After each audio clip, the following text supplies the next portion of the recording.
കേട്ടോ സ്നേഹിതരെ ഞാൻ ചെറുവള്ളി തോട്ടത്തിൽ നിന്നിങ്ങോട്ട് പോരുമ്പം കുട്ടിത്തത്ത കിളി പോലഴകുള്ള തത്തമ്മ പെണ്ണവൾ പോകുന്നേ.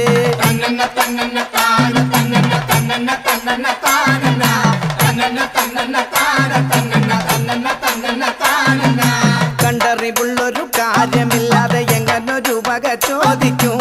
കുട്ടന്മാർ ഭൂമിയിൽ കഷ്ടപ്പെടുന്നത് കണ്ട